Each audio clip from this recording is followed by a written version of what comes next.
Goeiedag, good day, fellow South Africans and citizens of the world.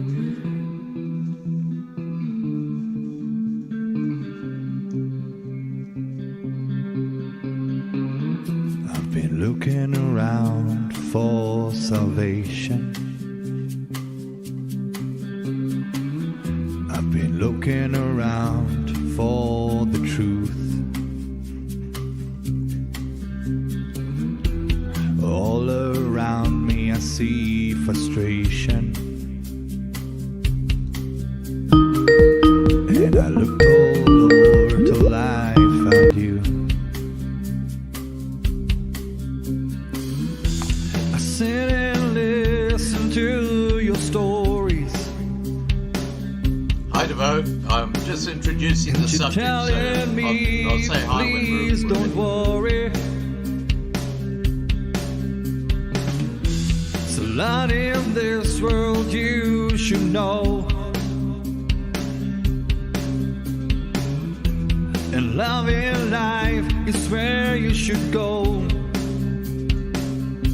If you're looking for somewhere to go, if you're looking for someone to know, if you're looking for someone to guide you, then love in life will guide you. I know that life outside is so hard. Goeienaand, good evening, fellow South Africans and citizens of the world, and welcome to tonight's live stream. And first, a little bit of admin before we get our guest on. Last night's live stream with Justin Lewis regarding Glencore over allegations of bribery involving Ramaphosa and the 2017 presidential election by the ANC is going absolutely viral. It has received over 20,000 views already on Loving Life TV. There'll be quite a few copies of CR17 floating around the place now, I'd suggest. So let's see where this takes us. Okay, if you're at a loose end, and please don't forget to drop into 24/7 chat on Loving Life TV. There's normally someone there to chat to, and it's a nice, relaxing place to catch up with the Loving Life community. Tonight I'm speaking to Buster Jones, an ex-army guy, now living in Cape Town. And this is part 2 of our discussion. We had an earlier discussion with Buster, really interesting life, so this is going to be far more informal and light-hearted than obviously last night's CR17 chat. All right, let me get Buster on. Here we go. Hi, Buster. Hey, how are you? Excellent, buddy. Excellent. How are you? Good. Now, Good. the weather in Cape Town's been a bit strange in the last few weeks. What with spring tides and rain and floods. Yeah, well, if people have their eyes open, they should know where this is coming from. This is not natural, not normal. It's all HARP. It's weather manipulation. That's all it is. Now, there is a HARP base in Antarctica, isn't there? I think so. Yeah. I think that's the main one. Yeah. They got them strategically placed in certain areas, but even my wife, she's got messages from people saying this weather for this time of year here is not normal. Yeah, it's not normal. Yeah, there's some very strange things happening, that's for sure. I'm just waiting for it to start hitting in Australia. We've kind of dodged a bullet up until now. Now, Buster, let's get into the discussion because we got a lot to cover tonight. And firstly, we had part 1 of our live streams a few weeks ago, and there we talked about your time in the army and stuff like that. Would you like to just give us a little bit of a recap over your background, getting into the army? Just a very brief one, because we've already covered some of that stuff. Over to you. Okay. I joined the Army in 1977. It was on the late entry program, which means you finish high school, and then after leaving high school, after you graduate, then you go into the military. You go to the Army. Oh, in the States, all branches just called military. So you go to the Army, and then you do. Before you go, you do an aptitude test. They want to see what you got upstairs. Then they classify you then in a job that you would like to do, whatever test scores you have. And then you do your swear in. You have to raise your right hand and swear on the oath, and blah blah blah blah. Go through that stuff. Then you go through boot camp, which is basic training. You get shots. You get all kind of stuff. You get your uniforms, everything. So it's a lead up to being a soldier, Right. or a GI, which is mean government issue. As soon as you take that oath and you swear on it, you no longer are your sub. You belong to the U.S. government, which means you are property of the U.S. government, Uncle Sam. Well, Done. I think every civilian is property of the financial banking system right around the world. So it's a bit of a split personality then. Yeah, back to you. That's where that birth certificate issue comes in, Yeah. because when you're born, the birth certificate was created, I think, in the 1930s. So your name is written in large, in very bold black or colors, Yeah. and you actually belong to the banking system, Yeah. to the period. But anyway, so Yeah. Carry on. once you go through your training, all that stuff, then you get shipped out to where you're going to go. So I left the States actually to get away from family, relatives. I couldn't take it anymore. I decided, you know what, everybody, they can kiss my behind, I'm out.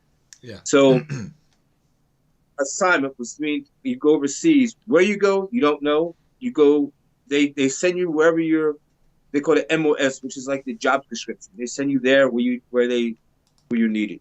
That's how I wound up in Germany, Northwest Germany, near the Dutch border. It was about 3 hours southwest of Hamburg.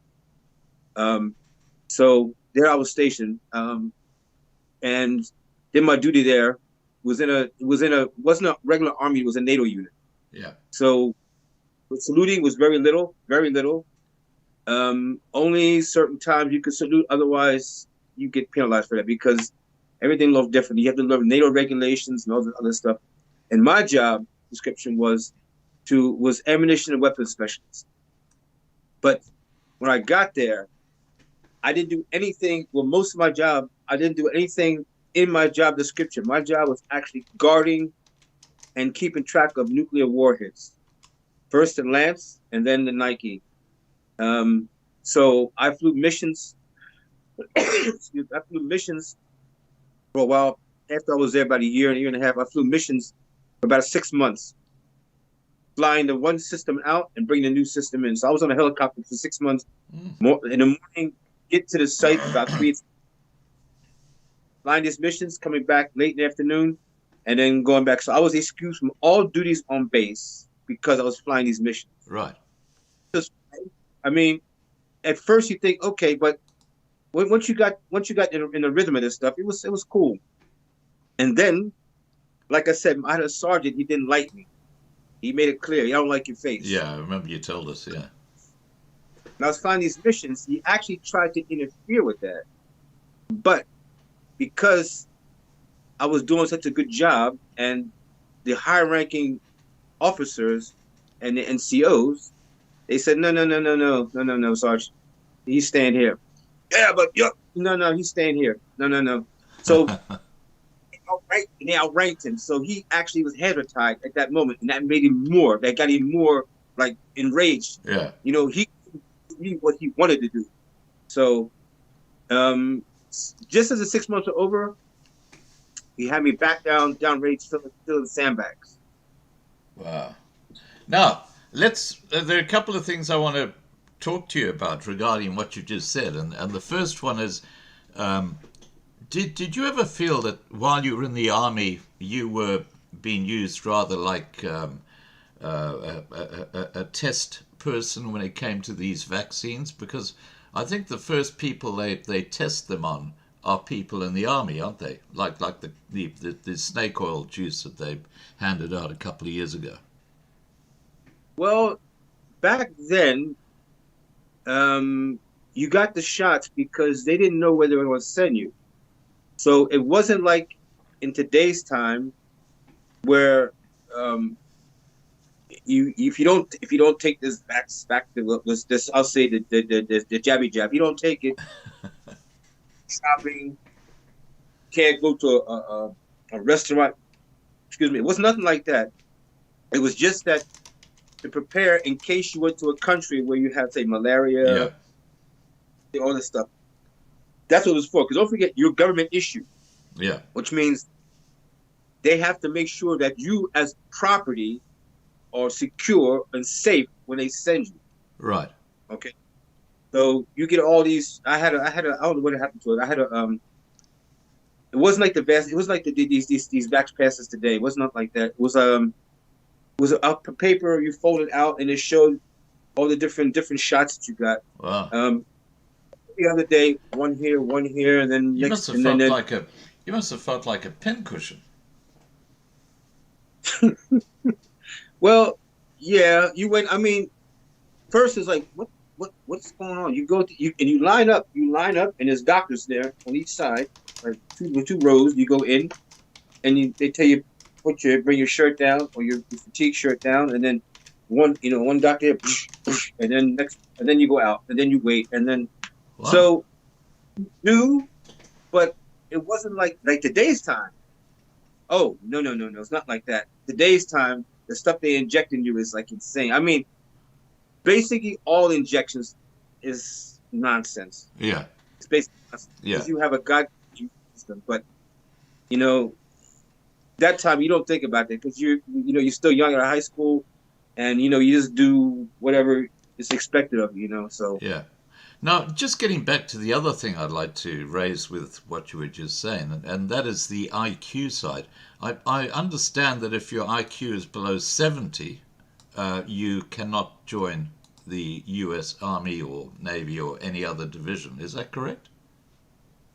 I'm not sure of the scale. I'm not sure, but I do know if you don't reach a certain score level, yeah, you won't be accepted. No. So, I guarantee you, most of these ANC cadres, they will be sent.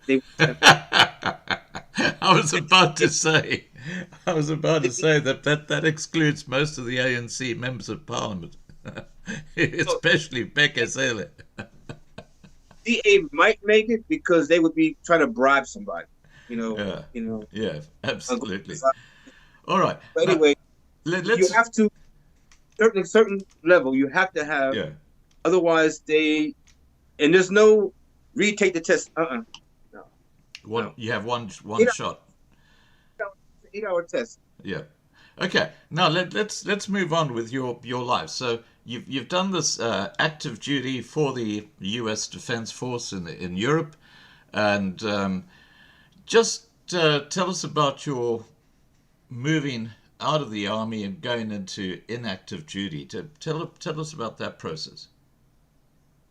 So when you get down to it, they call it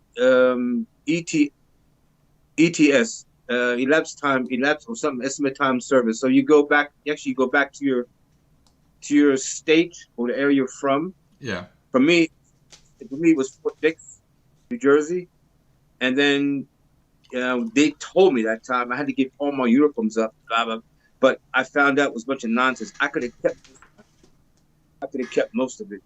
You didn't have to give up everything. It was a bunch of people. They talk a lot of nonsense in the state. They talk a lot of crap. So I just kept a few things, and then you go do paperwork. Paperwork that you go, because you actually go from active duty to inactive duty, which means if any time in that time period, if a war breaks out or something breaks out, the first people who get pulled back in are inactive reserve. Right. Means you've already trained. You've been trained. They call you back, and then they do the draft. So we as first we go in. They said they'll send you. Matter of fact, I did get a letter. I was living in Germany. Um, my first wife there, and I got this notification. It came in the mail. I think I'm not sure. I'm not going to put my head on fire. I think it was certified. I'm not sure. I had to sign for it. It was from the United States government. I forget something was going on. It was early '80s, and something was happening. I forget what it was going on, and I got a notification stating if I don't hear anything within, say, 72 hours, or say within 72 hours, I need to go to my nearest base, military base, and let them know, show this letter, and then they would contact me. So if nothing came about within 92 hours after receiving that letter, it's fine. But within the certain time periods, within that time period, if they contact me again, I have to go get suited up and get sent off. Wow. Okay. Now, tell us about your experience after leaving active duty and becoming a civilian. Was the transition hard, or was it quite simple? No, it wasn't hard. It wasn't hard at all. Look, like I said, I was adopted. So my dad, he was former Marine. So I was adopted. I was there 11 years before I left him. I had boot camp, almost 11 years of boot camp. So it was, shoes need to be, it was like my closet at home had to be all that. So a lot of these guys who went in, not all, quite a few of them, they had relatives or family members who were former military, whatever branch. So especially the Marine Corps, and everything had to be, all that. So, what I had to get used to was after military time was when I stayed in Germany, getting used to a different culture. I had been there around the people, but as a service person. But now as a civilian, what do I do? How I go about living? I had at that time a wife, and we had our first child in 1980. What do I do? How do I go about this? And my first wife's parents, they did as much helping me as like zero. I was supposed to go around with my ex-father-in-law, and just okay, sir, yes, sir, yes, sir. No. So there was a guy in the employment office. He took me under his wing, and then he said to me, "Okay, look, he could speak a little English, because even my German I could speak a little bit, but it wasn't fluent like later." Yeah. And so he actually took me under his wing and kept saying me these beruf. I said, "What is this beruf? What is that?" Profession. I said, "Okay." So he said, "What do you like to do?" I said, "Well, I like to do." So I went. He put me in a vocational school. It was a program that they were doing from the employment office. I'm about 2 years. He said, "Don't worry, if you don't make it in 2 years because of language barrier, do another 6 months and then go. And then you'll get your what they call not a diploma. They call it Facharbeit. What would be in English? Like you'll be a skilled labor. You get like a thing. You're skilled labor in that profession. Skilled labor. Yeah.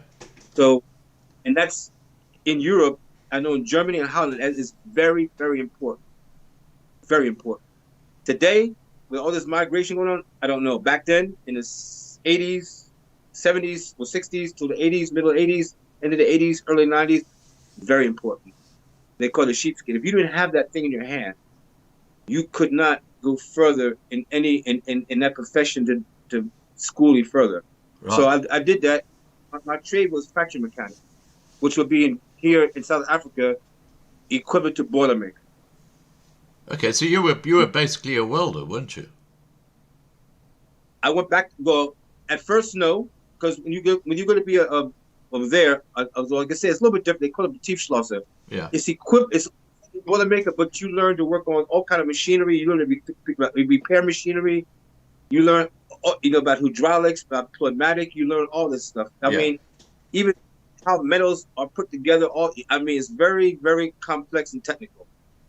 From there, you have also welding, but there I couldn't get anything, so I went back to school to do welding. So I was altogether, my welding school training was about a year and a half welding school. I went back to school, and after that, I got jobs. I got jobs, but it was at a time where, how can I put this? If you've never been to Germany, the German people in general, not all, but in general, are a cold people. Yeah. Pretty They're very open. aloof. Not like the Dutch, Yeah. but the young 60, say the Dutch 60 and down. Yeah. So the Germans are, once you get in with them, then you're in. But don't mess up. If you mess up, that's it.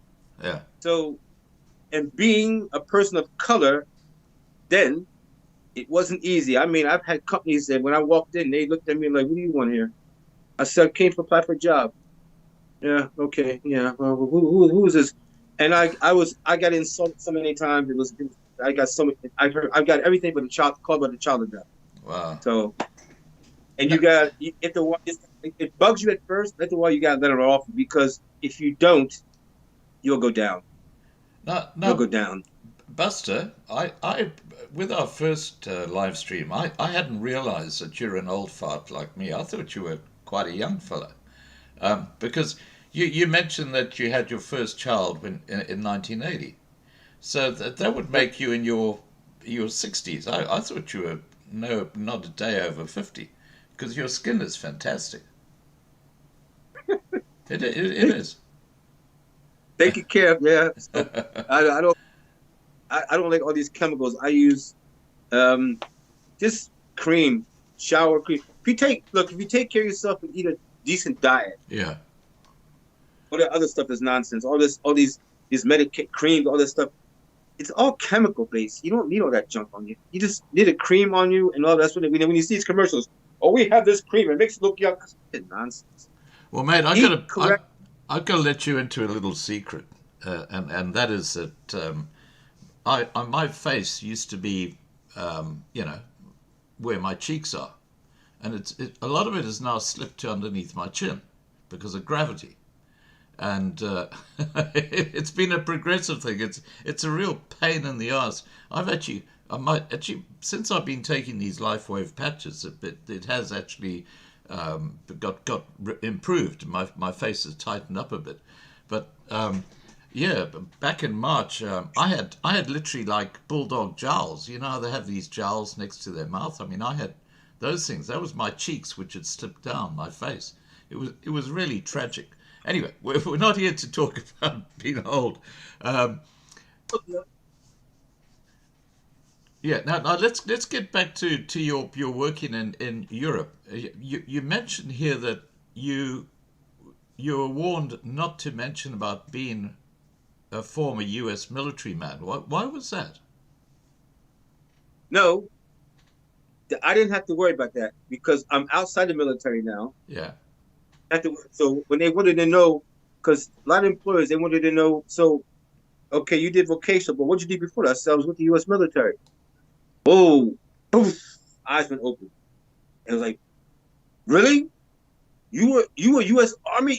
I said, yeah, I was with the U.S. Army NATO. yeah, Oh, oh wow. It's almost like, they shot, like, I mean, not like you come from another planet, but it's like, oh my goodness. Oh my goodness. Like, because see, in Europe or say worldwide, mm. U.S. military then is like, oh my goodness, this guy, ooh, you don't want to mess with this guy. So, you know, whatever. But just to tell you something, I worked for quite a few temp companies. I had a company I was working for, but this one company I was there about 6 years. But the son from the boss, he kept dogging me. He kept getting in my face, dogging me, and I used to tell him, man, back off. Even my supervisor said to me, "What do you got with him? He's doing his job." And he would find anything to get in my face. And when I went to the office one time to speak, I knew his parents very well. And I said, could you please tell him to leave me alone? I'm doing my job. I'm on time. I do overtime. So the dad said, I'll speak to him. And that made it even worse. Then he came back, yeah, what you gonna buy? Anyway, so it got to the point one day I had enough. I said, you know what? You can kiss my behind. I'm out. I cleaned my area up and I left. So besides working as a welder, I also DJed on the weekend in these clubs, also part-time, full-time. But let me tell you something, Scott. When I was traveling, I was working as a welder, and I was traveling all through Germany. Most of the time was southern Germany, so towards Bavaria, Frankfurt, down the area, that area down there. And the one area I was in, well, this temp company I was working for, they were so crooked, so corrupt. Matter of fact, years later they took the license from me. I took them to court. They messed me so bad up. Anyway, I was in the town Nuremberg. And while I was in Nuremberg, in the evening I would drive around because I wanted to see what this town was like. Let's drive around, And I went to this. I saw this like a club, whatever it was, and I said, okay, looks interesting. So I parked. Something told me don't park in front, park around. I parked in the corner, and I went in.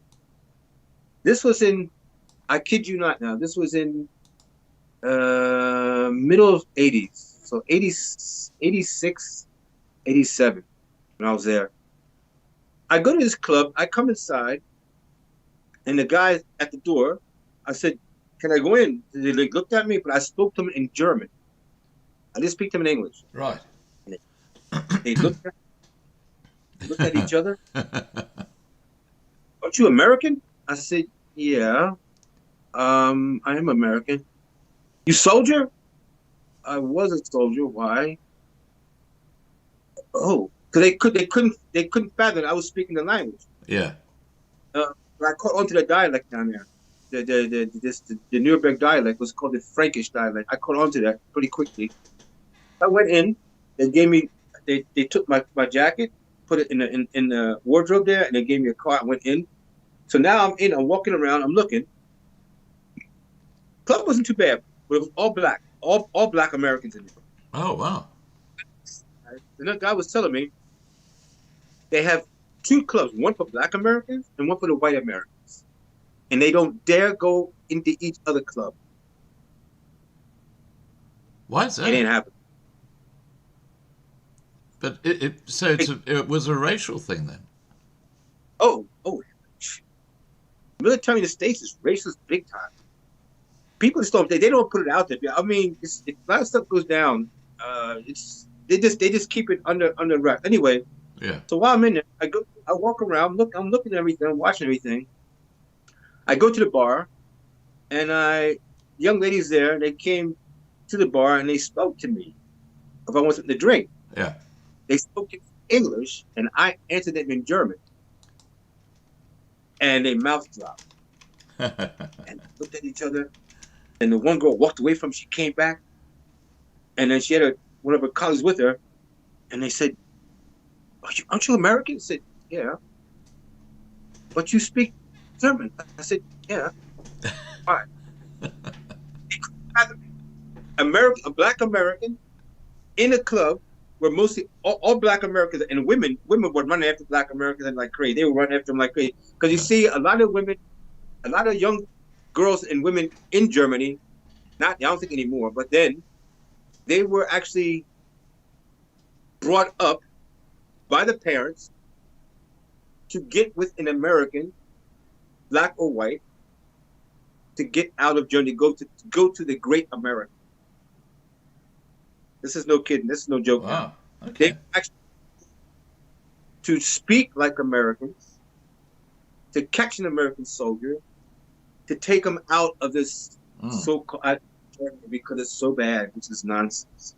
Anyway, so I'm speaking to these girls, and we're having a chit chat. And this guy comes up to the bar. It was a black comes up to the bar. He says, "Yo, what's up?" I said, "Hey, how you doing?" "Yo, man, are you from around here? I said, no, I'm not from around here. Why? And then because he could hear, and then he said, are you American? I said, yeah. I was stationed. I was used to be stationed here. And you speak the language? I said, yeah. Why? Yo, man, I need you to do me a favor. I was hesitant, but something just said, whatever. So there was some girl he wanted to speak. He wanted to get together with, and he wanted to know if I could speak to her for him and translate that he could get. Yeah. I said, fine. Not knowing, I regretted it later. I tell you now, and I'll get to that. And when I was doing it, while I'm translating, this girl, she used to actually get interested in me because I was speaking to her in the German language. And I keep telling her, I said, no. I'm not the one. This guy, he's the one. And he says to me, what are you telling her? I said, I'm telling her what you're saying. I said, keep the thing, keep the people, peace. So anyway, he starts getting, he says to me, yo, man, no, man, that ain't happening. You stamp you on my turf. I said, hey, look, I'm doing you a favor. I don't need to do this. Okay? I can speak the language.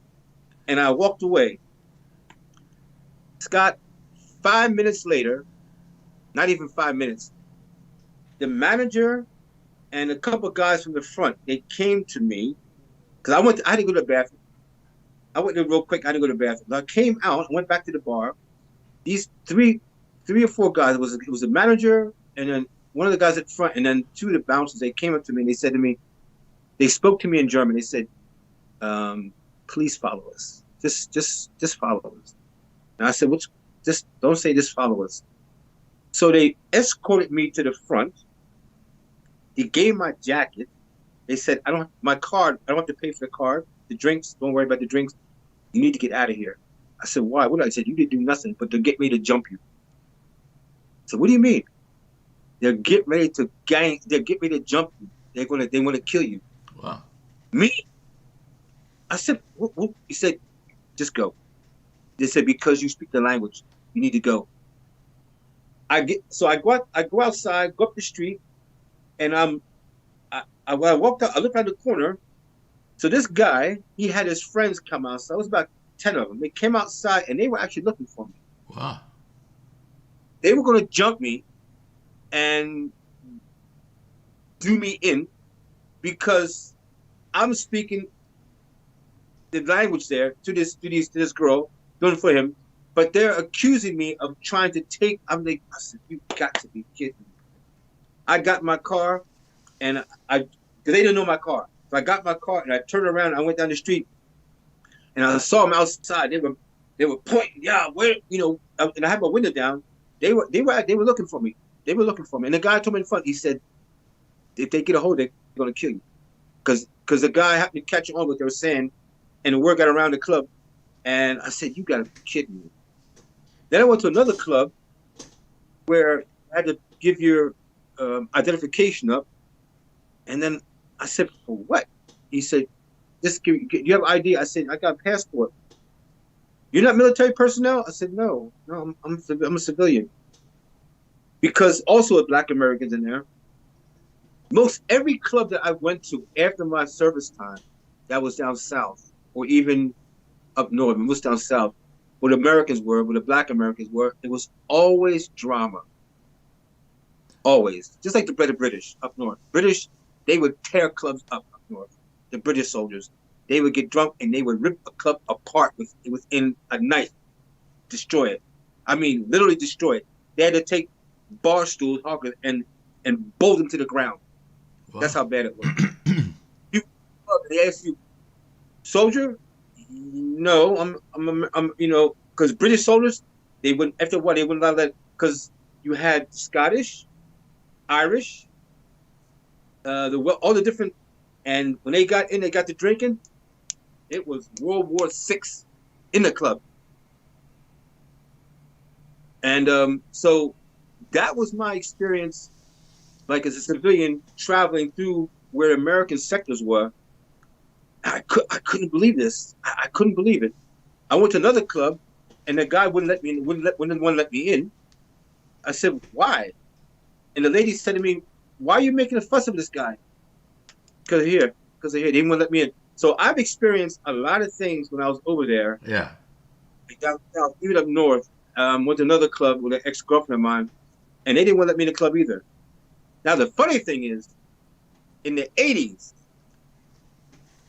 up north, I say up north, like the area I was at, most clubs that were run by Italians, they wanted black disc jockeys because music. Yeah. And So that's how you got involved in that. Well, I got involved when I was in the military because Yeah. I saw these guys. I saw the club stationed up down the street, and it would interest me, And besides, I had an uncle that time. He used to DJ privately, and I had another cousin who was a radio disc jockey in the States. So from my dad, it was a cousin or a relative that he used to DJ professionally. So it always I've been in music since I was a kid. I've been in the music. I'm a musician. I'm a drummer, percussion. So I've been in music since birth. Yeah. So it interests me. Anyway, so I learned my lesson. Translate for a so-called brother. Me?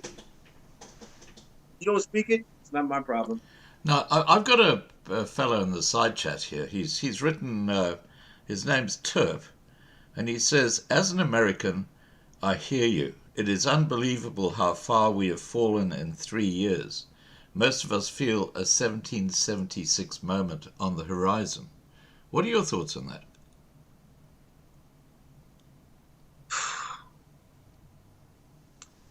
Look, I'm not going to put all of them. I'm not going to put all of them in one boat. Okay, I'm not going to do that. But for the most part, those a lot like this. I'll say not all, but a good majority of soldiers who go overseas conduct themselves like jackasses. I'm just going to say it plain out. They conduct themselves terribly. When they come back to the States, they tell a bunch of lies. And that's the truth. I mean, I've seen it. I've watched it. They lie till the roof comes down. I mean, who's gonna say they're not telling the truth? Because the people they're talking to, relatives, family, oh yeah, ooh, oh they lie their butts off. I mean, I've caught them with so many lies, and I look at them and say, why are you guys lying? What are you trying to say? I say, whatever. Because you can't, with most Americans, especially the black Americans, you cannot have a conversation or like say the truth, or they get so upset. They get totally upset. You don't talk. That's not how we are. Blah, blah. Okay, whatever. I say, look, look, I grew up in the States. I know what you guys are. Okay, I've seen it as a child growing up. I experienced it in the middle.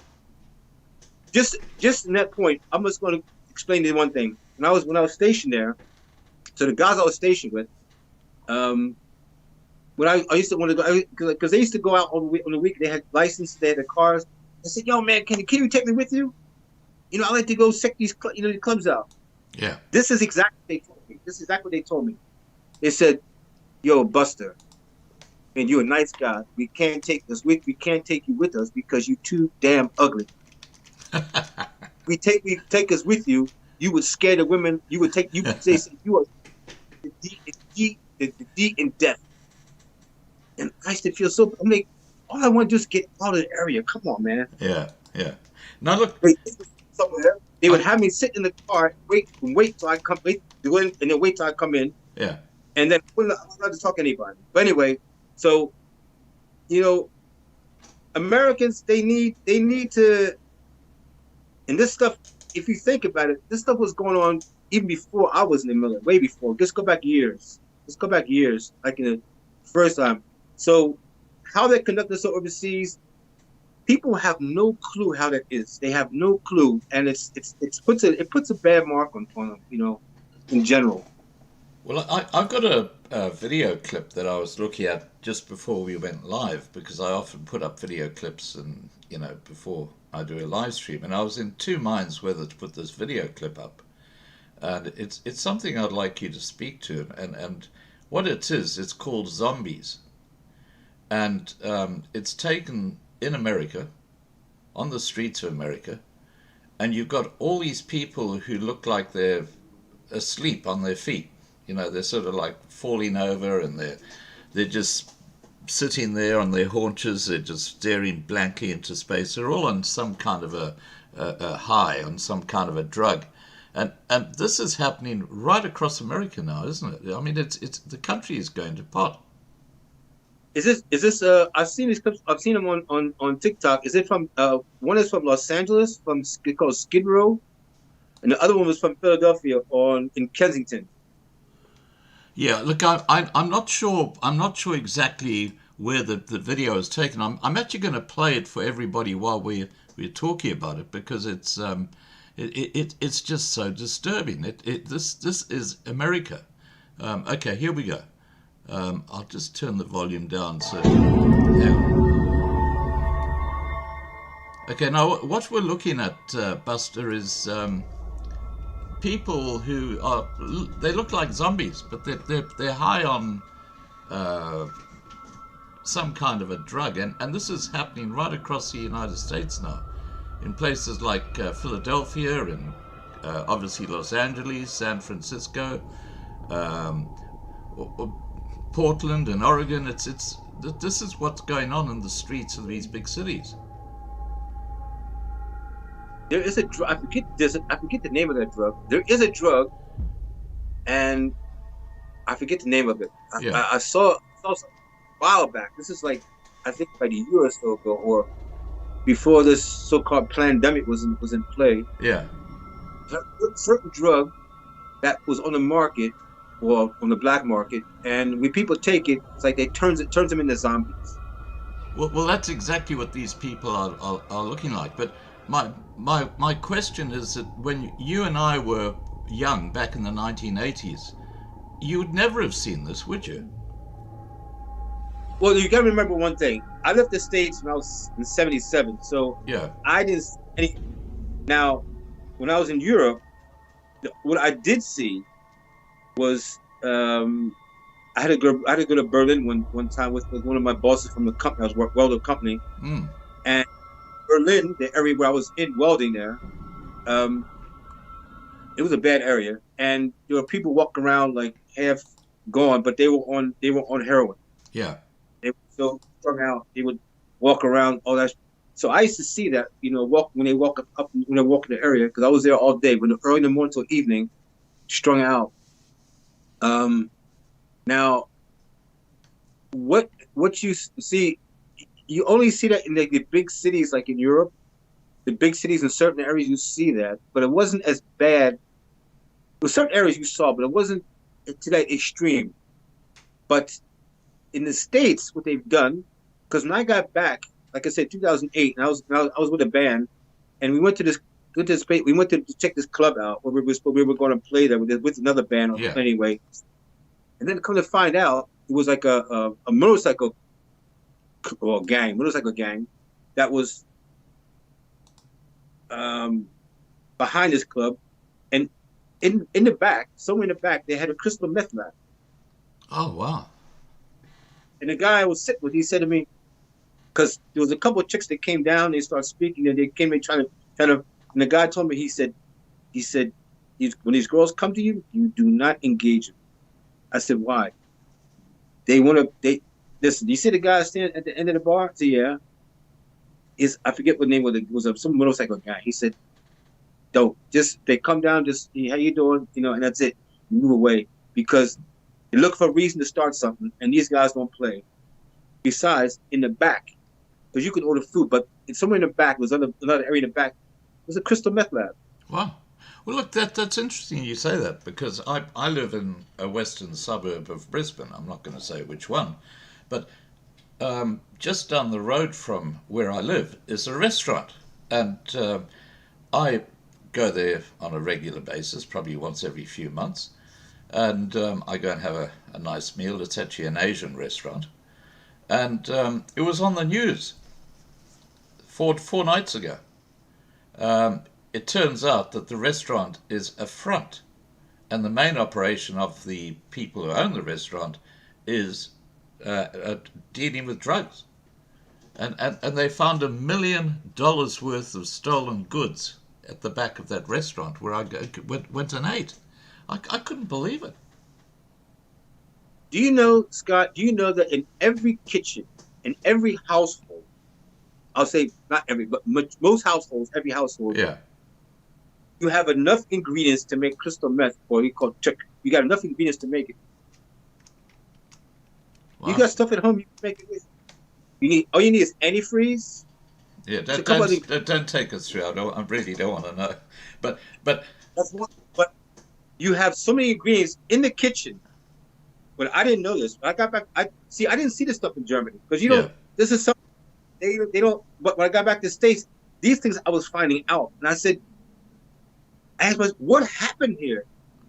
I mean, the stuff that's going on. What happened? They said you've been gone a long time. Things have changed. I said, but you don't digress. You go forward. You don't go backwards. You go forward. You progress. He said, yeah. You know, they were trying to blame. You know. with the black community, they kept going back, talking about slavery. I said, man, come get off that nonsense. Come. That stuff has been long done. Then they give me other excuses. I said, there's no reason to carry on like this. I said, look at our parents. Some had drinking problems, yes. Some didn't, whatever. But they had jobs. They had secure income. yeah. They had their own house. Hardly of them rented. Most of them had their own house. It was paid for. Cars were paid for. I mean, they had a foundation there, and we were raised with values, with discipline, with morals. What happened? So it's my generation who grew up like that. Them are the same ones who let the kids go wild. You know what? You know what? You know what I found was so incredibly refreshing, and we talk about the old South Africa. This is pre-1994. Was that any South African citizen who finished his school had to do 2 years of army. You know, that they actually were taken into the army. They went through the whole thing, and they learned discipline as soon as they got out of school. Believe me, the South African army back then was fantastic. And of course, that's no longer the case. I mean, the South African army today is a joke. I mean, it really is sad. They've got one submarine that works, and they had a little exercise the other day with it, and 3 of their crew drowned. I mean, this is, Huh? yeah, 3 of their crew drowned. That they were all sitting. Yeah, there was someone who was actually taking photos of this. There was a little helicopter sort of floating above it, doing something, and they took someone off the deck of the submarine, and all the rest of the crew was standing on this deck of the sub without any restraints or any kind of cables, so that if a big wave came, and that's exactly what happened. A big wave came, washed 5 of them overboard. A boat went out to save a couple of them, and 3 of them drowned. And South Africa's, I believe that's its only operational submarine it's got today. It's crazy. But getting back to youth today, since 1994, people born after that date are called Generation Z, also known as snowflakes. And the reason they're called that is because they spend their lives with their noses looking into their mobile phones, and they live in this antisocial, different world. And I'm sure that's the reason why they get caught up in drugs, because they just don't have any understanding of what life is all about. What are your views on that? Well, to be honest with you, you can have a child that have a cell phone like that, right? But what has disappeared in general, I know in the States is gone, and I see it here. So some areas, I see it also in some areas, not all, but some areas. It's called parenting. Okay, so when I went to the States, parents, my age, our generation, Yeah. they want to be friends with their children, where the parenting is gone. So you have a son and a daughter, or you have children. So now you're the father, but you want to be buddy with your son and his friends. Yeah. So where does the fatherhood come? Where does the motherhood? Where's the parenting come in? Yeah. Where does the discipline come in? Exactly. So why is it that it has to go to the military, whatever branch, and get discipline there when they should be at home? Yeah. Well, I think I think the big problem, Buster, is that the government, the bureaucracy, have taken away the rights of parents. And if you look at what they're pushing down their brains in schools today, things like comprehensive sex education from the age of 5, and this critical race theory, which is so divisive. They're destroying the whole concept of education. All they're doing is indoctrinating young kids who then coming out like are shown like zombies. Yeah, back to you. Well, okay. That we had when I was in high school, we had sex education. Yeah, but you were probably 15, 16 at the time. But the thing was, the way they did it then, it wasn't like how it is now. We went through proper explanation of the organs, the body, all the anatomy, everything. Yeah. Now, school is from this woke generation, this stupid critical race theory thinking. That nonsense we didn't have. We didn't have that. And back in the day, you had comedians, all black, white comedians. They would crack jokes about everybody. Yeah. Nobody get upset. Nobody. You could speak your mind, have an opinion. Today's time, it's like wherever you go, you have to walk on eggshells. Yeah. The government, yes, I remember when I was in grade school. I never forget when I was in grade school. We used to stand up and do the Pledge of Allegiance to the flag and have a little prayer. There was a lady, her name was Madeline Curry. She was an atheist, and her son was in the school, something like that. But anyway, it went to the Supreme Court, and when she put a protest in about prayer, they took her out of school because she said it's going against the rights of my son, But the problem is, the courts should never went along with this nonsense. Well, I think America has become a completely godless society. I think God has just left the room. I think that's the reason why things are so bad there now. Become? The founding fathers were all Freemasons. Yeah, but look, if you look at the old days where you had these born again pastors, I'm talking about probably the 1960s, 1970s in America. Christianity was very, very strong. I mean, most Americans were Christians, and they lived by a set of, well, a lot of them lived by a set of rules and obeyed the 10 Commandments. Today, it's completely lawless. That's what I thought. Growing up. That's exactly what I thought. Until I got educated when I came back to find out it wasn't like that. Because behind the curtain, these same pastors, that well-known evangelists, the stuff that was going on behind the curtain, it was nothing like you. I mean, I'm not going to say the names, but well-known evangelists. Well, I remember there's one, Swaggart. Remember Swaggart? he got up in front of his followers or his parishioners, and he said, "I have sinned." And it was a crazy act. These top evangelists, yeah, so-called evangelists, this stuff's been, like I said, history repeats itself. Yeah. Growing up, I grew up in a Baptist church. My first church I went to was called a fundamental Baptist. It was an all-white Baptist church. It was my grandma and I. We were the only two people of color there, but she was very light skinned, so she could pass for white. But anyway, I was the only young black guy at that church at that time. There was nobody else. But I grew up with these guys, so I was there every Sunday school, Bible school, with the summer camp, all the Christian camp, all that stuff. But you know what? Now, if I had to relive it with the knowledge I have, I would have not have gone along with that nonsense. I would have opened my. But you see, when you're young, you don't really see this. If and the parents are supposed to be guiding you. But see, the parents were all caught up in this, jumping up and down. Hallelujah! Oh, gee!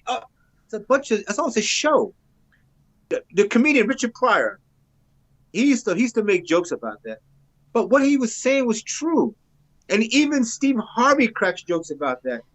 When you go to church, you get a show for your money. It's no lie. Yeah. It's a show, because these same ministers, the church my dad used to go to, anyway. So my cousin, he had to go pick his wife up from the hospital because she's a nurse, pick her up from the hospital. And his minister at that time came in, and he said, "Hey, Brother Bruce, how is it, man?" He said, "Hey, how you doing, Reverend so-and-so?" He said, "What you doing here?" "Yeah, he had a couple patients." "What you doing here, Brother Bruce?" He said, "No, I'm waiting for my wife." "Oh, really? Oh, okay." Not knowing that he knew my cousin's wife, but he didn't know that they were married. So he said, "Hey, Brother Bruce, you see that sister down there? Oh, that is fine." Now this guy's married. So he's married. He saw her. He said, and my cousin went along with it. My cousin said, "Ooh, she bad. Ooh, she good looking. Ooh, Lord have mercy. That's his sister." And she said, "Brother Bruce," like he was getting ready to show him how to be a player. She walked up to him, and then he said, "Oh, by the way, Reverend so-and-so, this is my wife." That would have been a stunned moment. He called him Reverend Gigolo. His mouth dropped. All of a sudden, he said, "Oh, Brother Bruce, I gotta go." Wow. He's skedaddled. Yeah. Look, now I went to a born again church in Pietermaritzburg back in the early 1980s, I guess. And wow, I tell you what, if you wanted to find a girlfriend, that's the place to go. There were so many beautiful young women who went to church. It was like being in heaven. Yeah. When I worked for this German company. When I was in Germany, it was 2000 and was shortly before I came back. Before I left Germany, back to the States. So I went back to 2008. So say 2006, 2007, like that. When I was working, it was a steel construction company, and they needed somebody to speak the language. So I spoke to my supervisor. I said, "Hey, I'll go. No problem." They were worried about getting my I said, "I have an American passport. What are you talking about? I can go anywhere I want. I don't need a visa, nothing." I said, "I'm not German. I'm still an American citizen, man. Come on. All I do is go to the airport, show my passport, I can go." So he spoke to the boss, and then they got everything done. So they flew us to Texas. I forget the name of the town. Anyways, Texas was not far. It was like middle, near the Bible Belt. Right. So we got there, and one of the guys I was working with on this windmill site, we got to chat. We got to know him, got to chat. And he invited me with him and his girlfriend, him and his other friends, the girlfriend to go, or his wife to go out a couple of places. We were chatting. He said, I don't know how we got onto it. Anyway, about women. He said, so a friend of his said to him, "You want some booty? You want to meet some women? Pick out 2 or 3 churches and go regularly and change up. You go to this one a couple of weeks, you go this one a couple of weeks, this couple of weeks." He said, "With no time flat, you'll be getting enough booty, you can't even save yourself." Yeah. And he said, "Hey, get out of here." He said, "Come on." He said, "You think I'm lying? Just try it out. Pick out 2 churches and go regularly, change up, see what happens." He said, didn't take about a couple of weeks. He came back. He said, man, you were lying. And the women that were in the church doing certain favors, these were women from the clergy, Wow. daughters, and cousins, all that from the clergy doing certain favors in church with these guys. I said, you kidding me? He said, no, he didn't. He didn't believe it. He said, when he saw this guy later on, he said, the guy asked, and he said, if I had done, I wouldn't have believed it. I would not have believed it. So, my wife and I don't, we don't. Oh, I say, people say, are you? I say, no, I don't go. I don't use it because Christian. The word Christian is like a cliche. We consider ourselves to be Bible believers. We are fundamental Bible believers because Yeah. even if you say born again has become also a cliche. Yeah. What the Bible says, the Scripture says, yes, we know you go off track sometimes, but you always pray for forgiveness. But anyway, so we a lot of teachings from a lot of different some online teachings. With our former pastor, he opened the door for us with this guy. His name was Mark Woodman. He was not the cricket player; it was another guy, Mark Woodman. Right. He was a minister. He actually left South Africa and went to Australia, where he passed away with cancer. And he did a lot of teachings with his teachers took us to different other ones, all these other ones, and it's all Bible-based, scripture-based. So, and the church my wife used to go to said the guy who actually founded that church, they used to have real teachings. This I never ever saw in the States because in the States, most of these pastors in the States, they take and they twist everything. Yeah, and it's all about paying me money. Let's get the collection plate out again. That's all it's about.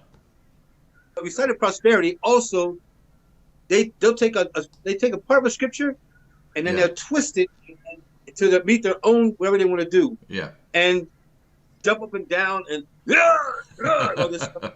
Now, okay, Buster, I want to move on to a totally different subject, but very, very topical. I'm going to share a screen with the audience and with you. Hang on, let me share the screen because you're an American, so you would have a good understanding of what this is all about. Okay, I think this is the one I'm looking for. Start sharing. Yes, it is. Perfect. Okay. Now, this is on Zero Hedge, which I follow every day. It's a very interesting little alternative news online website. And what they're saying here is that Michelle Obama will be the Democrat presidential candidate next year, which will mean that Barack Obama will have for 4 sets of 4 years, because he had 8 years as president. He is basically the minder of Joe Biden now, and he will then be obviously the minder of his wife Michelle Obama if she runs for president next year. What are your thoughts about this, that Michelle Obama running as president? Because isn't she supposed to be a transgender? She is transgender. It's already come out multiple times and it's been proven. And to tell you the truth, so what's happening now? Because Biden is gone. He's gone. He's apparently I read somewhere apparently he died already. Or no, I was looking at something. It was on TikTok. They were saying what's going to happen is there's going to be a news coming out very shortly that Biden has passed on. He's died, and then in that moment, Kamala Harris is going to take over as acting president. So she'll be the first woman of color to be president. Lord help them. I tell you right now, it's gonna get bad. The thing is, let's say Michelle Obama gets in. The reason why the Democrats are fighting for it because the Democrats want a World War III. That's what they're gunning for. Yeah. They've already started. They've already attacked Crimea, sending rockets to Crimea, attacking Crimea. They want a World War III. Okay, so the first political party in the States that was people, because a lot of blacks back then, they were Republican. Republican was always conservative, for the nucleus of the family, and the Democrats, the left, they went somehow down that line they went rogue. They went rogue, Well, and I I mean, I think that we should turn to, because we've still got a few minutes to chat, and I just want to say that the attack you're talking about happened at Sevastopol, which is the main port of the Russian Baltic Fleet, and these were U.S. missiles that were fired into the Russian fleet just 48 hours ago, killing several people, and the U.S. is right on the edge of being dragged into what could be a nuclear war. People don't realize how dangerous it is. Yeah, back to you. that's what they want. They want that. They want that. Now there was a pastor. I'm trying to find this thing, but I can't find it.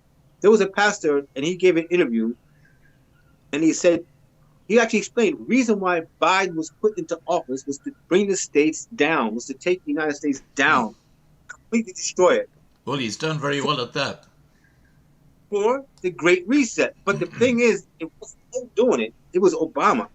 Yeah, yeah. Now look, we're going to go into some conspiracy theories now, because I know, just like me, you love a good conspiracy theory. So I've got a question here from Keith, and he says, "Can Buster tell us what more he knows about HARP? You know, this weather changing system in America." HARP is there to control the weather, because it's a weapon. It's a way you weaponize the weather against the population. It's how the weather is a weapon now, usually against the people. Okay, you take Maui, for instance. All these fires that happen, this burning, you know, only on certain roofs where blue was. It wasn't. They didn't caught fire. Everything else is burning. Trees burned. I mean, things are going on. This is a weapon. Because don't forget, we have depopulation. They want to. The people are considered to be bottom feeders. They want to eradicate. This is, but it's gotten more heavy now. So HARP, I forget what it means, but it's actually it's actually militarized militarized system to control the weather, to create storms, hurricanes, earthquakes, all that stuff. Now, with Maui and that little, it's a small city called Lahaina, which was completely devastated. A lot of people are suggesting it wasn't HARP, but it was a directed energy weapon, a DEW as they call it, which is actually a ray, literally, it's like science fiction, which is focused from a plane above, and you can't see it, but wherever it goes, it just blows everything up. But it only hits, like, because they showed Oprah Winfrey and all these celebrities, their houses' roofs are blue. Yeah. This laser is blue. It does not attack that. So what you got to do is paint your roof blue. Bingo. And it won't hit it, because even blue cars that were blue, they didn't get affected by it. That's crazy, isn't it? Now, don't you think it's ironic that these billionaire celebrities, okay, who have these big mansions in these areas like there, they weren't affected at all. It was the people, the regular people in Maui, who actually were. I mean, I've seen reports now of people. They were disintegrated.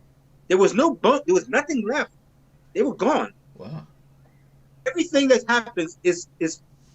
I even saw the plane they have. It's on the plane. It's on the front. On the front of this plane, it's like a knot on the front. Yes. Yes. And it's got like a beam thing. Yes. Yeah. Certain altitude, and they can angle it, and they can. Yeah. And it's a beam down. So what they did was they showed a test. They had it was blue, red, yellow, I think green colors. And they showed this laser when it hit these colors, it went through, But when it got to blue, it skipped over blue. It didn't hit blue. Wow. It skipped right over it. It didn't even recognize it. Just like Now, what, just for people listening, what we're talking about here is not bullshit. Directed energy weapons do exist. They're actually, Americans have got them, and you can actually, if you go to YouTube, you can actually find out a lot of stuff, including adverts by military companies promoting their DEW. So this is not some hocus pocus. Back to you, mate. you know, do you know that what Biden recently Biden said something, and I don't know if people are paying attention to what he's saying. Yeah. I mean, he's they have gone.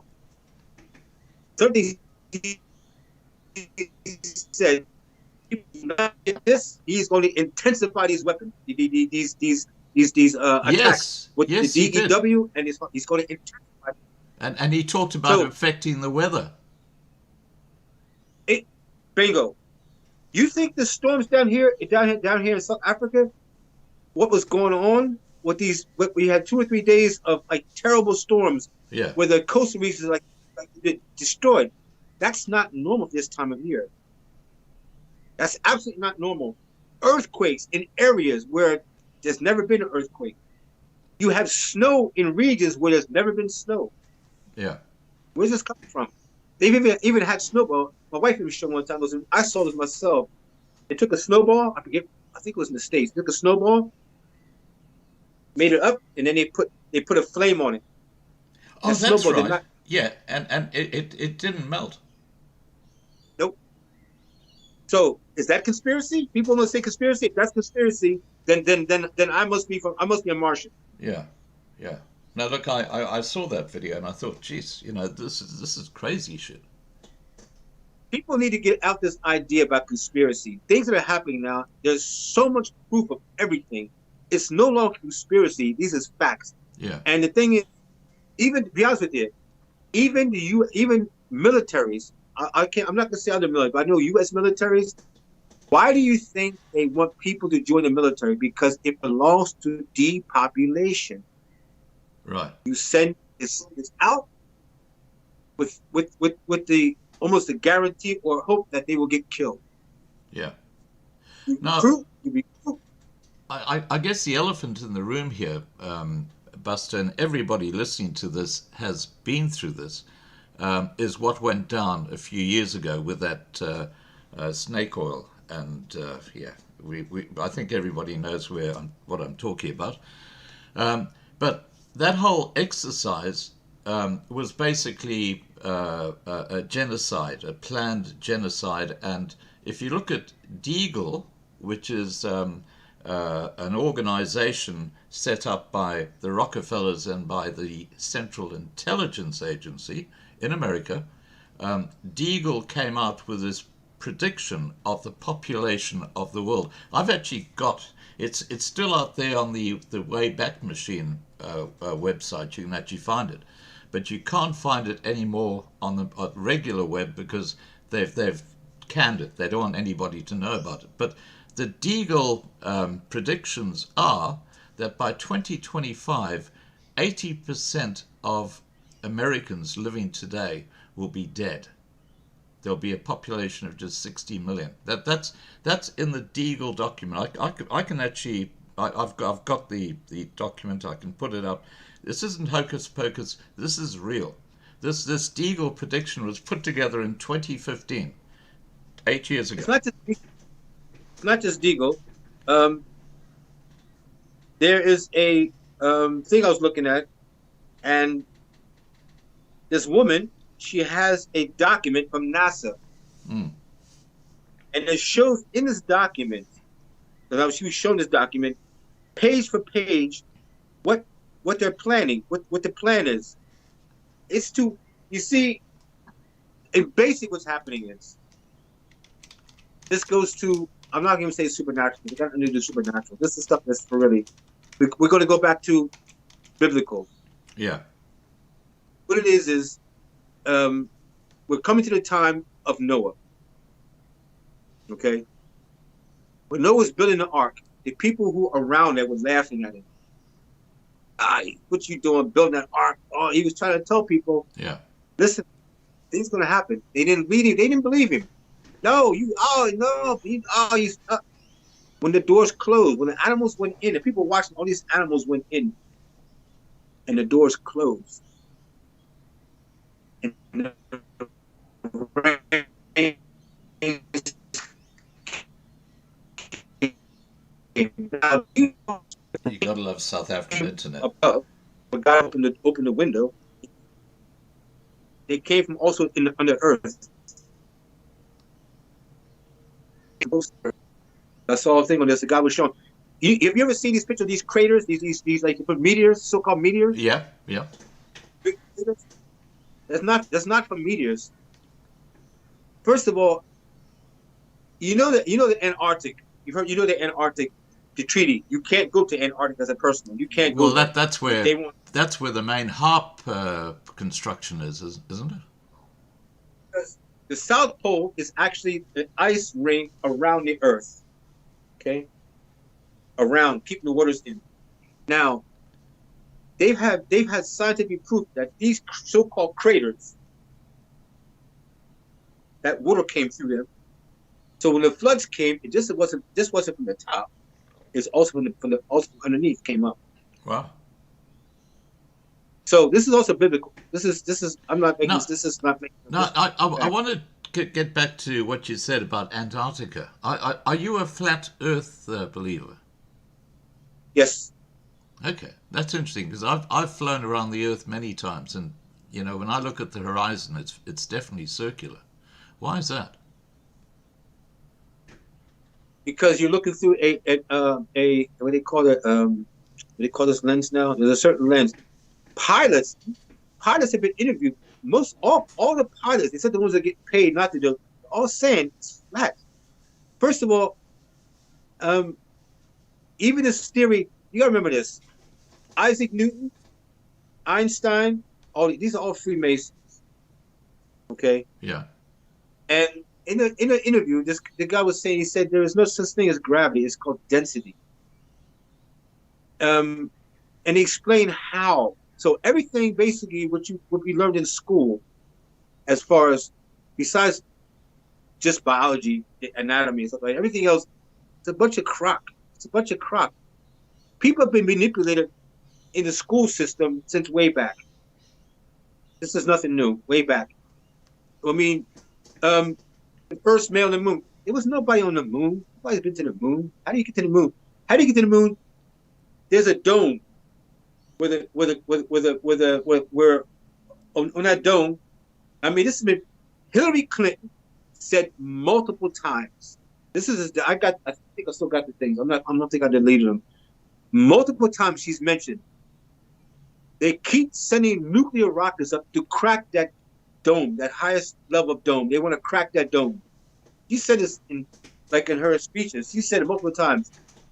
They've not yet cracked it, but they're going to keep sending rockets up to crack that highest dome, which is around the Earth. I do have to say I find it strange. This is just an observation. I still believe the Earth is round, just for the record. But what I do find it strange that during the day, when there are no clouds, the sky is blue, because you'd think that if you're looking out at somewhere that's black, which is space, it wouldn't be blue. It really does. I find that fascinating. The firmament. You look at the firmament. It's water bubbles. It's a firmament. This is all biblical. I mean, if somebody says they're a Bible believer, then they can't dispute. There's over 300 Bible verses stating that the Earth is flat. It's over 300 of them. Wow. Okay. Now, and I mean, okay. Look, I want to move on to something that really fascinates me, and I'm sure you've got your own views on this, and that's that particle accelerator at CERN, where they accelerate particles up to nearly the speed of light, and then they bash them into each other, and they create these little little pieces, and they're trying to create one that they call the God particle that will actually open up portals to other spiritual worlds and stuff like that. Have you heard much about CERN? Yeah, CERN is also. I've heard about it. I haven't got too much into it, but I know CERN is also military. They want to open portals to the what do you call it, supernatural, Yeah, to the demonic realm, to let more demonic. exactly. And well, they've got Shiva, the death goddess, the sculpture right outside the entrance to CERN. There was an admiral. There was an admiral. I forget his name now, and he did it. And this is back, I think, in the early 1900s, way back then. He went to Antarctica with an expedition, and he got off the ship and they walked. Took his crew and they walked, not all, but other crew. They walked and walked and walked way in there. Yeah. And he has this document, but to see the military has tried to debunk it. These documents still stand. They're still there. And he said they've actually witnessed. They saw, for the further they walked, they saw other continents. And they actually saw where Good evening. where the dome, Restructuring dome opinion. comes down. And at that area, when it comes down, they could see these demonic entities. They could actually see them. This is documented. I'm gonna see if I'll pull it. If I can find it, I'll probably send it to you. And he documented this whole expedition. And since he did that, the military's been trying to debunk it. But people after that went and did the same thing, and they said it's true what he's saying. The further they went in, there's things there that it's like it blows your mind. So why do they want to debunk this? Because they don't want people to know the truth. Don't forget, Hitler said it in his speech. He said in his speech, the bigger the lie, the more people follow. Yeah. Now, what I'm just going to show people right now is actually the CERN celebrating their grand opening. I've turned the audio off, but have a look at how satanic this stuff is. This is CERN. And these guys are reenacting. I'll try and share the screen with you because I think it's important because people need to understand what's going on. Hang on, we can talk about this while I play it. Here we go. Okay, tell me when you see it. Okay. Okay. Now this is CERN celebrating their grand opening, part 1. And you see the head position? Yeah. That is satanic. But this goes for about 6 minutes, so we can talk about this while we're watching this. So tell us about this the real motivation of having this accelerator and opening up these portals. You see, Lucifer or Satan, however you want to say it, the light bearer, he is projecting himself to be the light. So he knows his time is short. He's doing everything he can to destroy God's creation in every way, shape, and form. Right. And these people are part of this. They are his minions. Because if you have certain people doing certain things, people are going to say, "Oh my God, did you see so and so? It can't be wrong because they're doing it." And the military is so demonic in so many ways you won't believe. They used to give you, I think, if I'm not mistaken, you used to get a New Testament Bible when you went to the military. I think they took it away. I don't think they do it anymore. Yeah. So the CERN is military. It's a military, and CERN as well as HARP, as well as DEW. It's all military. It's all of it. And these people, they don't realize this, but they are. I'm not gonna say possessed, but they're so sucked into this stuff, and they've actually let these demonic entities or these spirits get into them. Don't forget, it's here. When they get into here, they got you. Yeah. But So if you look at the London Olympic Games as well, some of the things so, that they did there were satanic. There's no question about that. you saw that with these black things they had up, and it was actually pre-programming the pandemic what they were going to do, and back in the day they try to do it under the cover, but they've gotten so blatant with it now. They put it right in your face. Yeah. Um, the other day I like to watch certain movies over again. I was watching The Bourne Legacy the other day, and this guy was asking this young lady, she was a scientist and a doctor, what are you doing to us? She said, so what it was is the government has used certain people. They infect you with a virus. See, because a virus is like something like a luggage they can put in your body, and they can control you. It's all about control. The MLK, the M not we call it mind mind controls like that. Mind over control, yeah. Yeah, or mind control thing. Yeah. What they did back in the day, the government they tried LSD and all this other stuff to control. It's all about control. This stuff is nothing new. This is all stuff that it's just that with modern technology, how it's advanced. Now, don't you think it's odd that people like, besides Gates, people like, what's this guy, South African guy, Elon Musk,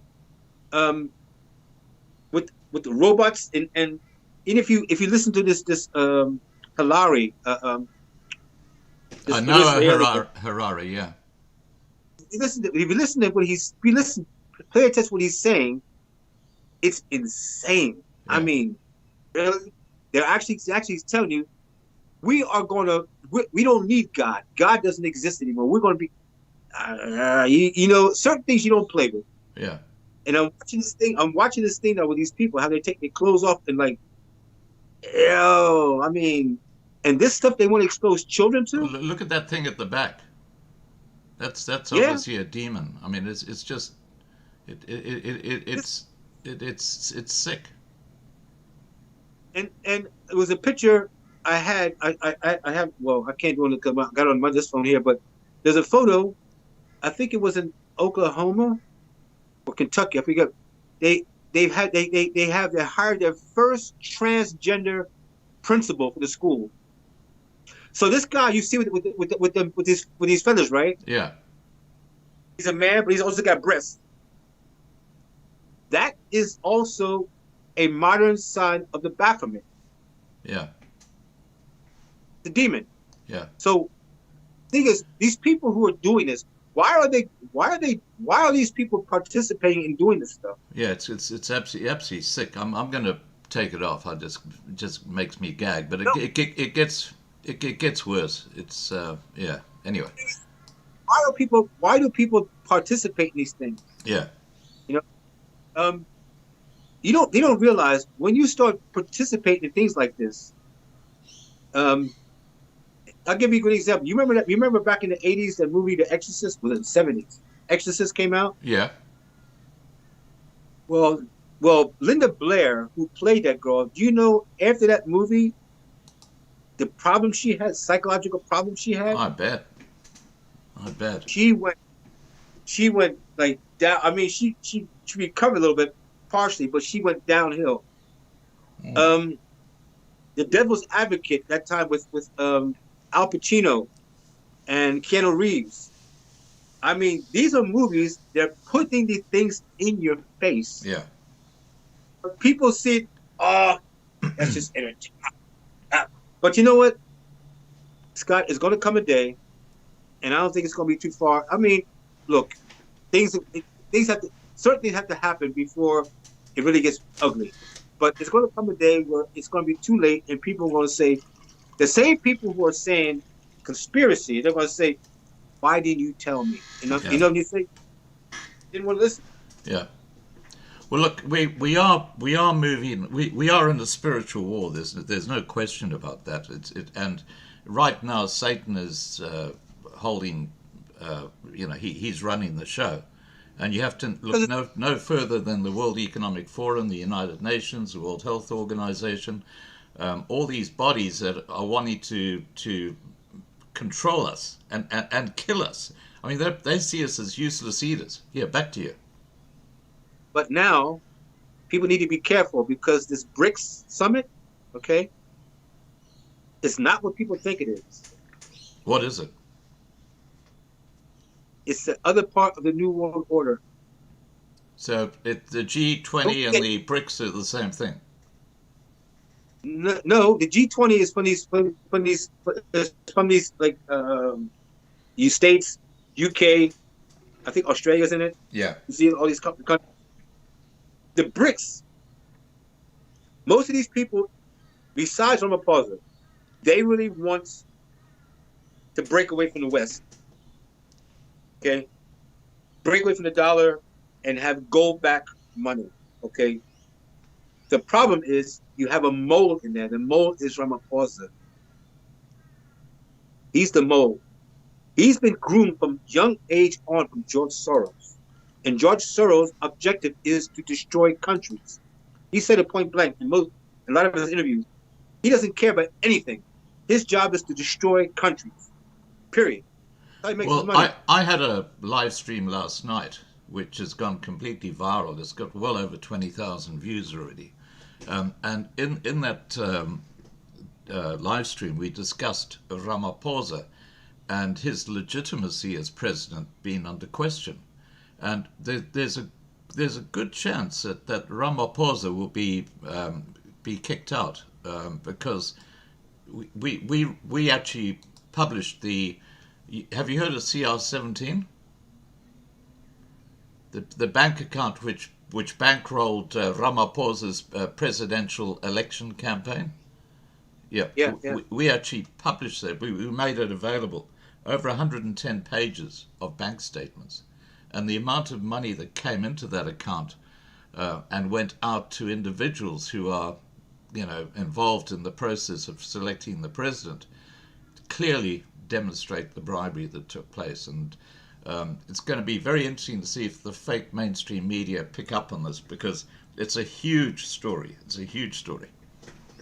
But you see, Scott, the mainstream media can't do it because the mainstream media is scripted. Yeah. They go off script. Why do you think Fox took Tucker Carlson out? Yeah. He was causing trouble for the shadow government. For the oligarchs. He was causing trouble, and Fox said he got to go. So, but it didn't stop him. Yeah. He's still going. The thing is, I'll tell you this right now. I don't think for a minute that they will get the continent of Africa to, because these countries are fighting against the countries are fighting. They're just starting to stand up against the West now. Yeah. Niger has France out. Other countries got all these. In Kenya, they said we don't out. Yeah. Done. We're done with you. You see, this is not what these oligarchs expected. They expected that the Africans would just say, okay.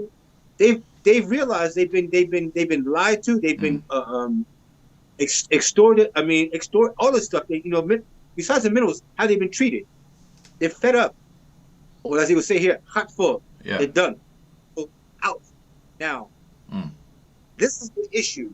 They are scared because, look at. I'm not a fan of him. And this guy down this name is Double O Des. He does this thing with energy. Anyway, He said he's not a. But at the time when Zuma was in office, Zuma actually denounced.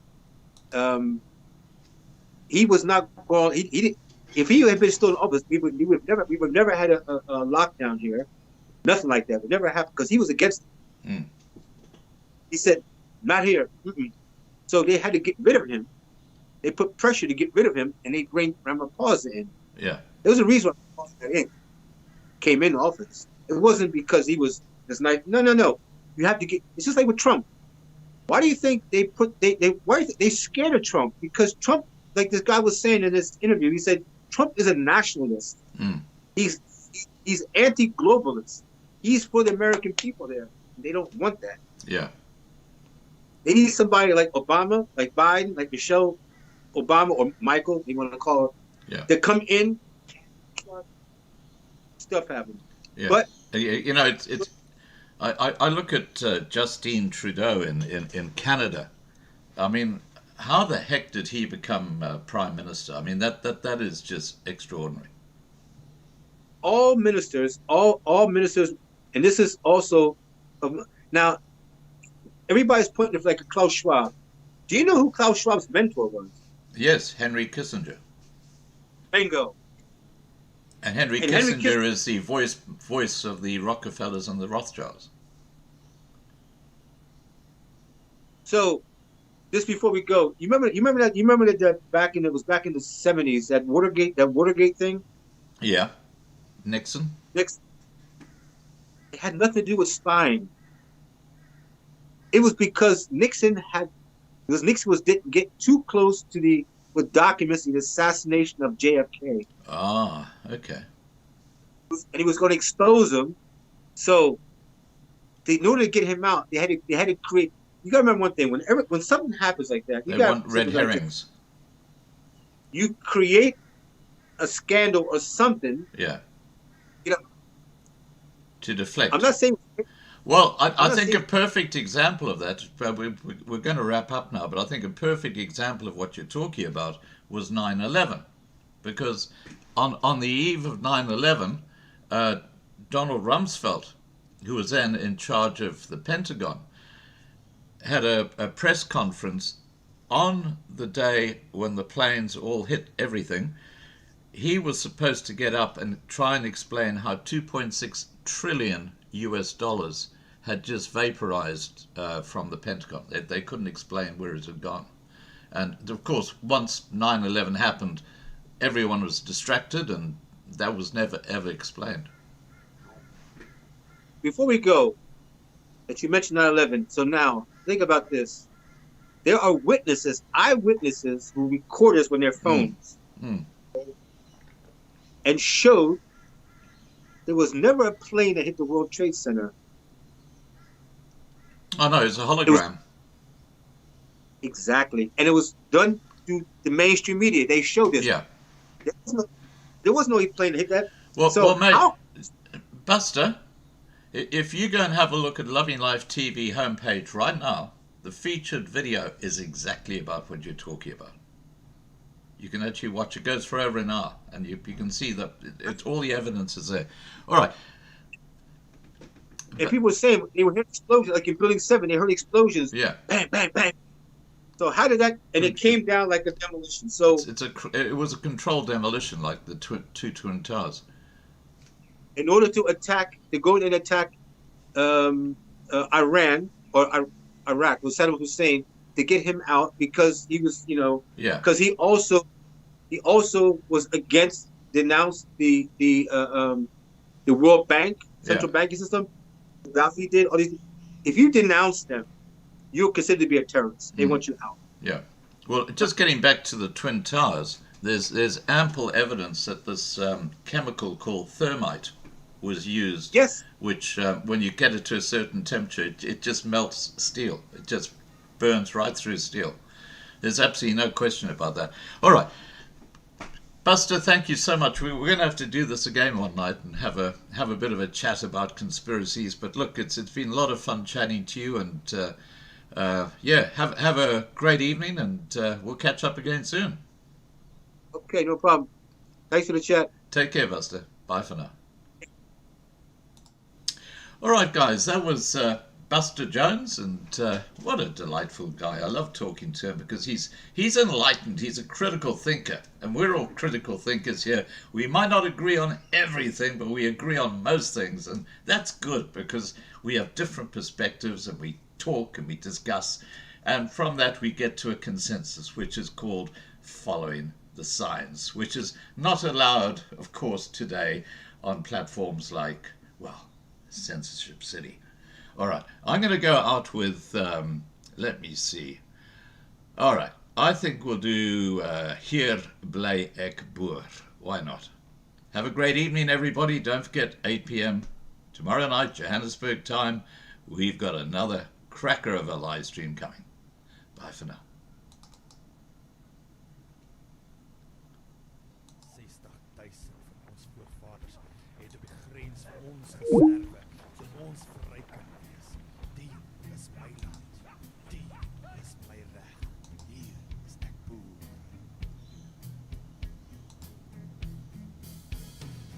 Van stof is ek gemaak en sal ek terugkeer. Die Bybel is die woord waaruit ek leer, soos die grond op die aarde. Hier bly ek boer. So diep in die nag sal die vyand kom, maar hier bly ek staan en ek draai nie om, want jy maak my nie bang nie. Hier bly ek boer. Die is my land waarvoor ek sal veg. Die is my bloed, my sweet, my reg. Die is die plek waar my voorvaders leef. Die is my land, hoor wat ek jou sê. Die is my land, wat my mense voer. Hier bly ek boer.